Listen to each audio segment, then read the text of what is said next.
Et comme ce qu'on arrivé qu'en international, ils ont reproché Félix que le non-respect à l'accord. Ce qu'on a non-respect à l'accord, on a eu, Mouto a porté des responsabilités à l'accord, Wana, Yende Claude Balanke. C'est lui qui a engagé le gouvernement. Quand on Félix c'est que Monique Claude Balanke a commis une pression, il y a une coordination, un comité de suivi, il y a encore un cadre d'Addis Abeba.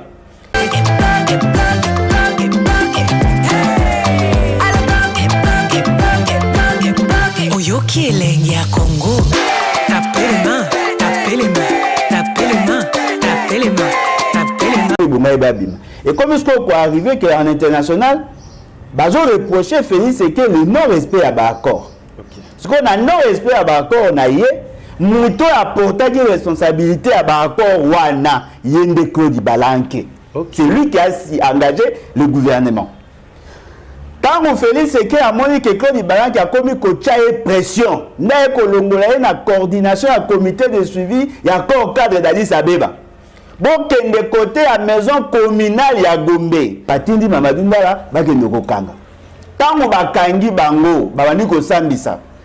Au même moment, bakangaki pe John Chibangu.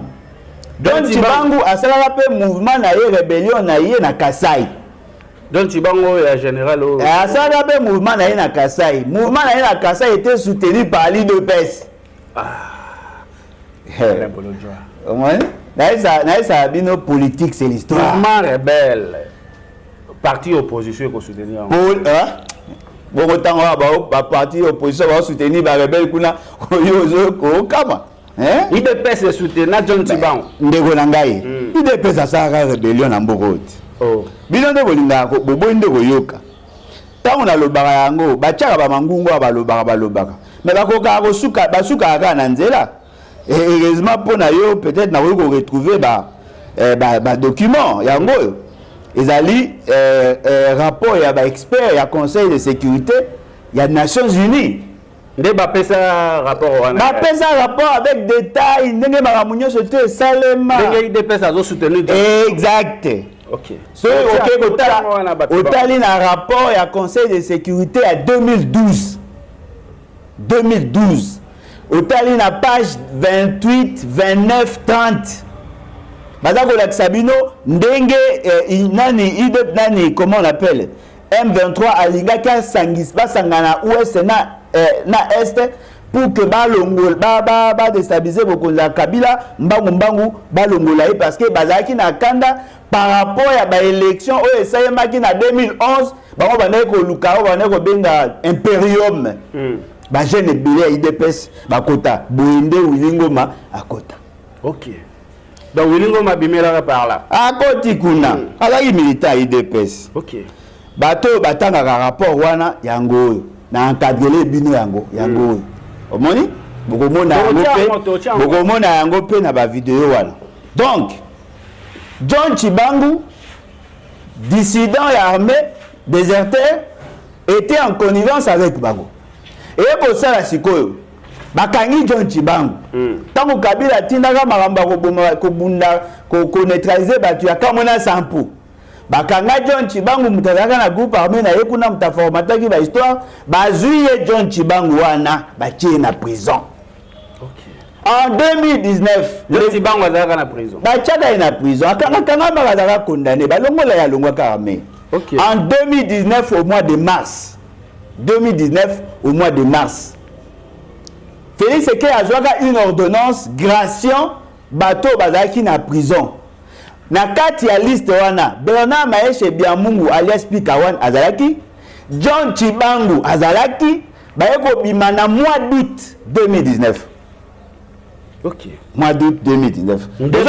Bozo kanema mekenet. Mois d'août 2019. Nandela grâce présidentielle. Grâce présidentielle. Babisi en mois d'août, gouvernement ilunka ko ya na mois d'août bango déjà babimi.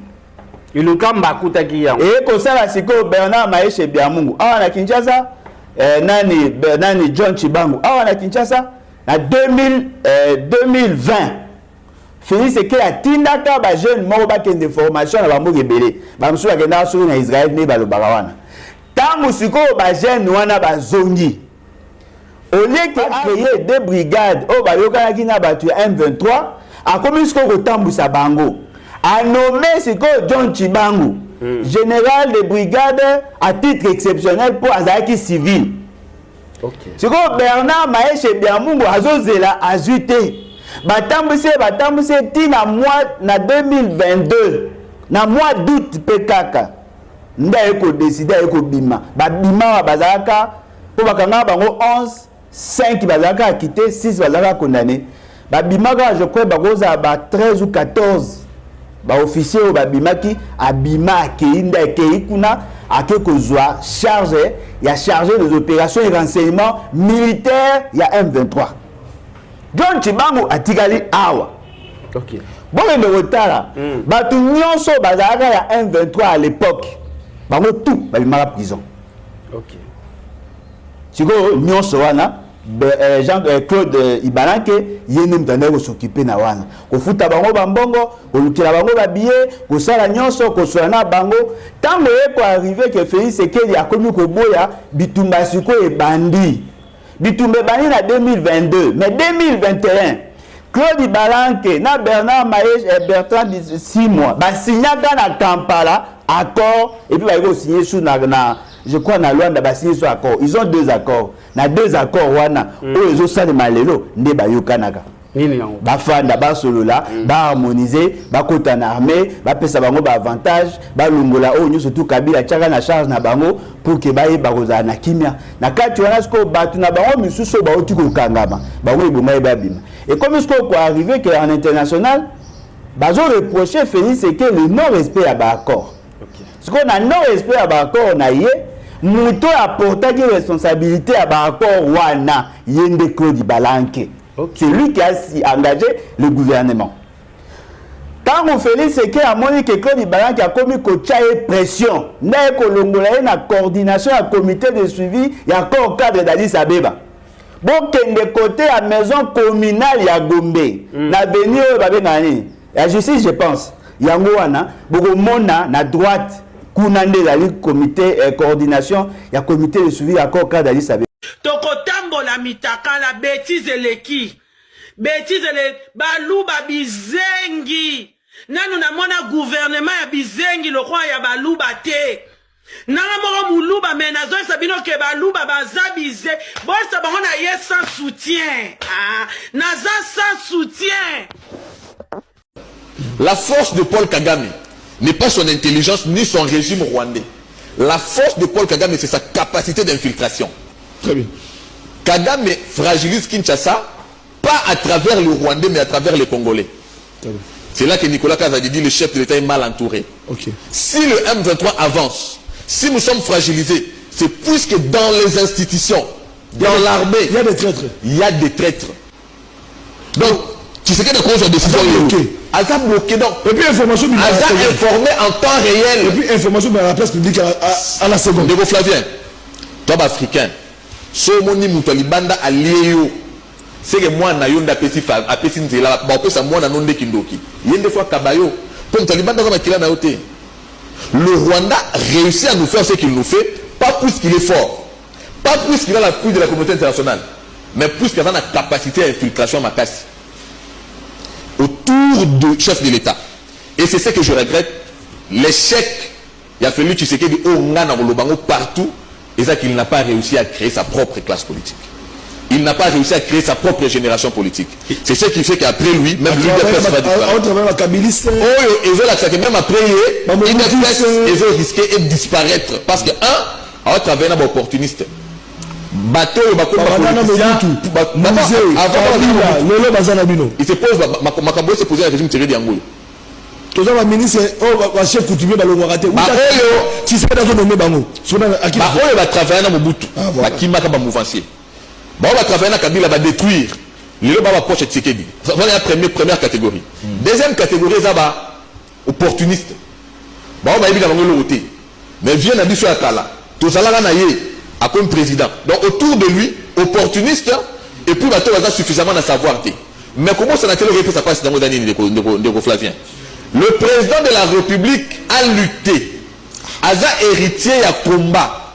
Or na combat na yewana, eza na banda na ye babunda puisque basoutenaki idéologie ya Kombo Etienne Tshisekedi batamboli na yende yango lelo esali ke tozala na pouvoir. C'est vrai badivergence ekozala mais eza na bato bango mpo na bango idée ya Kombo Etienne Tshisekedi eza valeur oyo bakoki se détacher nango te. Le président de la République est issu du rassemblement. Bato babunda na rassemblement pour tous les régimes baza. Pour tout comme on a pouvoir baza. Quelle que soit la controverse à l'opinion, mais baza va Tshisekediste. Bah au trahir puisque Aden n'a pas besoin de trahison. Bato s'est retrouvé à l'écart. Les lois bah oyo bah bandé pour combattre biso lobby. Bon bandé pour mettre peuple congolais bataler aussi un changement. Les lois bangonde bazo prétendre que diriger bah on va bundara pour un changement. C'est le monde à l'envers. Mais c'est le monde à l'envers. Et le chef de l'État qu'est-ce qu'il attend? Et Albert Einstein à Lubaka, on ne peut pas avoir la prétention de construire avec ceux qui ont détruit. Alors, donc il y a une sorte d'hallucination. Mais attends, moi je pense que l'union sacrée c'est un fourre-tout. Et ça, c'est nettement je peux qualifier. Et puis cap de, excusez-moi parce que vous êtes de l'union sacrée, vous allez communicateur de l'union sacrée. Cap 2028, mais tout le monde est bandit. Et l'autre il a sous dauphin qui c'est que dans un problème parce que là on est indépendant puis va battre. Tout le monde est en groupe l'Assemblée nationale et Kamere qui attendait être peut-être candidat, il y a Union Sacrée, la perche à l'Assemblée nationale, mais après, Monique Mosso qui a été déjà là avec les moyens, mais Caméra a su quand même s'en sortir.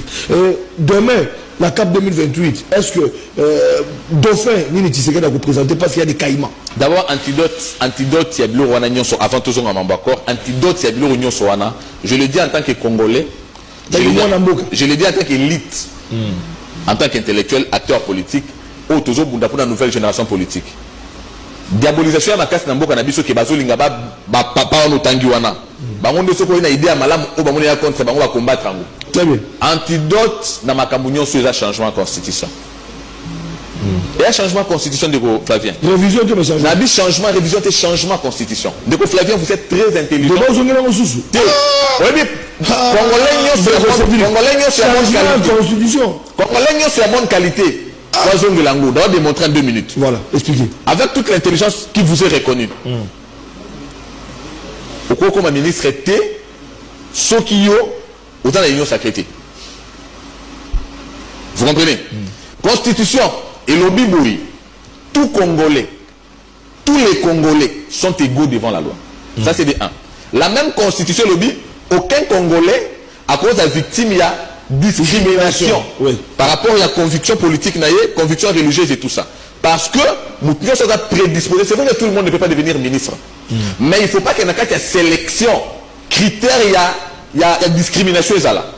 Mais la même constitution vous dit, après son élection, le chef de l'État est élu sur base d'une vision. Vision, on a Congolais d'abord pour nous voter député, mais président.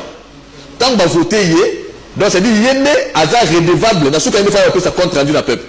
Mais il y a un président qui a mesure de désigner bateau dans la et c'est lui a nommé informateur. Informateur a constitué majorité. Tant que majorité dans le Congo de Salamaka. Papa Nathan Bayaka, bazoya teke likanisi nanga poto tambola malamu zaboui. Bazoya nazana autant de députés. Je soutiens le chef de l'État. Nazana autant de députés. Je soutiens le chef de l'État. Ça veut dire que ma pesi bango ba poste yango somo na bazo ke bazo somba machine à voter pour ba constituer majorité bazala toujours yo za na volonté za na mayele pour autant qu'on a mbongo te ba voter on les kate Congo za main liée. Le chef de l'État a les mains liées, le Congo aussi a les mains liées. Très bien. Après consultation, le chef de l'État nomme le premier ministre au sein de la majorité. Donc ça veut dire na kati ya Congo ba katelier espace ya choix au ponaka awa. Attention quand ça convaincu que la taxe c'est pour n'abattre malheur basate kuna ga repona. Ça bloque aussi. Ça bloque aussi. Très bien. Qu'est-ce que nous faisons d'autres Congolais? Est-ce que les Congolais n'y ont se fois dans la partie politique? Est-ce que pour ça il ne faut pas réviser l'article mais il faut changer la constitution? Si on prend les années wana, est-ce que disposition wana ils ont verrouillé tout ça vérité? C'est ça le problème. Pour réviser ça bien. Mais ceux qui ont des dispositions intangibles tout ça, ceux qui ont se rapporté dans la disposition intangibles, on fait comment? On reste bloqué. Mais vrai, quand ta population, quand ta battuta que Tshisekedi a fait mandat, a changé de constitution, donc pour avoir la ressource. Au moins, Nabi premier. Maman a dit Kamoudé Zawa. Donc à ça joue 18 ans, on va dire. Culture. Et comme il est au royaume, donc. intention. Soki yango problème soko ebo sa malamu sali yango te Bible beta lisumo. Bible ngana chrétien. Et là il faut ça lelo, so rapportant au lobby demain c'est un mystère. Ça veut dire que soto boy tu sais que ça lango lelo. To boy apé mutu so ya lobby ça lango. Ça veut dire ton limite et tout qui est dans la condition oyo. C'est une acceptation tacite. Et là on va congolais ça qui yété. A nyoso sala yoté, na lingi ondete. Ce qu'on on va qui yoté wana tana etant yopo ya babo ba yoté. Ça veut dire c'est un éternel recommencement. On dirait que kelama catholique. Pour la makambo ya nanga. Nanga batokuta salaki te. Ezali indien wa ba commerçant. Na ba biloko ya sécurité wana. Net ya ba likondi protège. Mais ya mboka na ba kenende ko mbongo. Bakelende ko escorter mbongo ya commerçant na indien na retour na bangonde bato bayaki ko braquer po bazwa mbongo wana. OK. OK, vraie information. Information ya baluba ya IDPS kolanda kanango te mon frère. No aussi mutu ba bidanga sa kufi doge yango na solo banana olbake masaso ebeteli se mutu mongo na kufi na nango ko na kara garde corps mongo kufa garde mongo na kufa ya indien bakerende ko zwa mbongo ya indien tango bazui bato batimbike obalika ne makamango crise za partout eta embuscade salemi po bayaki ne bazwa mbongo na me babususu bazalaki sauver nanga batazalaki ne wana te donc nanga kufite nanga zali azu masasi te pe makamone tali pe nanga te o comprendre na lobi yango te po ngana moto ya la communauté nanga lisusu te ida information to pesi na information voilà nanga kufite ko sabatu la vérité voilà c'est ça on a la vérité c'est ça ce to lobi makambo ya kanamba est-ce ngana muta kanamba jamais ce na lobi makambo Félix to ba ngana muta Félix jamais toujours kanini solution to vendre acceptable to bongisa Congo mon frère to kotikala na libanda ba bisu baza ko s'enrichir ba bisu baza ko lia to ngi Congo lobi to boy ko cha pepe noche